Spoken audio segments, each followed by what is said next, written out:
Start.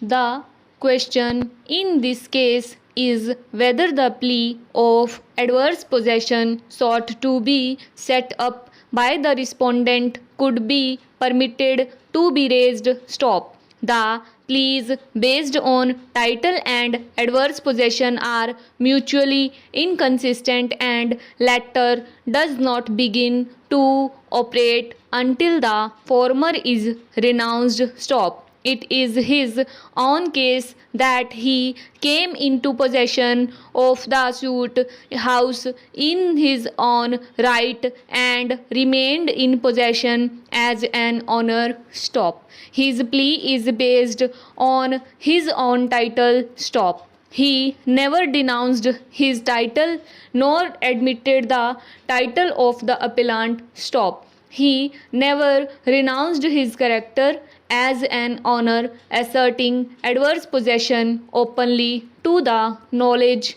of the appellant and the appellant's acquiescence to it. Stop. Para. This court and the Honorable Supreme Court of India held that the plaintiff should be clear in the plea and the prayer in the suit. Stop. The prayers, namely injunction and possession, do not go together as they are mutually opposite prayers. Stop. Therefore, the question of considering the relief of possession as alternative relief of possession does not arise. Stop. The pleas of injunction and possession are undoubtedly destructive pleas to each other. Stop. In the case on hand, the plaintiff sought for relief of declaration and injunction with the alternative prayer of recovery of possession. Stop. On perusal of the pleadings, she categorically pleaded that after dismantling the thatches in the suit property, she has expanded and renovated the suit house. Stop.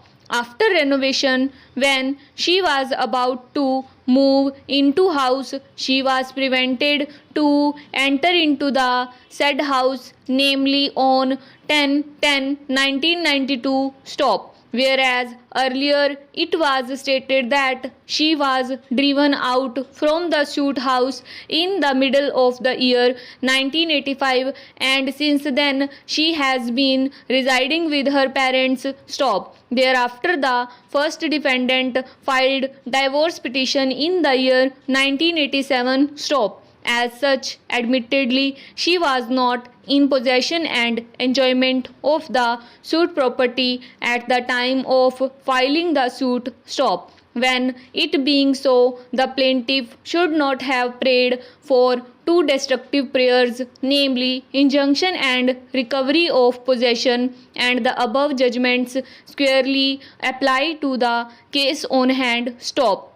It would thus be clear that the word person in section 31 of the Specific Relief Act is wide enough to encompass person seeking derivative title from his seller. Stop.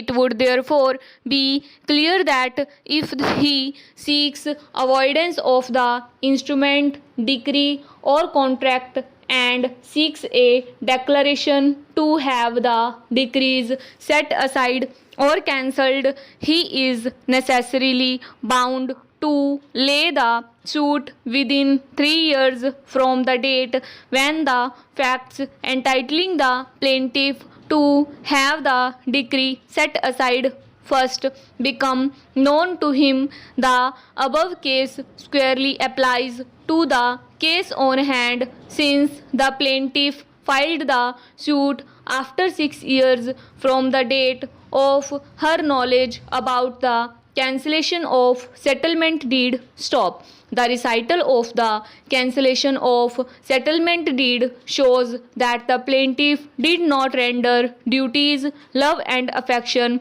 as wife to the first defendant. Stop. Therefore, the reason of revocation of gift is justified as the plaintiff has chosen to withdraw his conjugal rights and love and affection towards the first defendant. Stop. It is relevant to rely upon the provisions under sections 122 and 126 of the Transfer of Property Act, which reads as follows: para.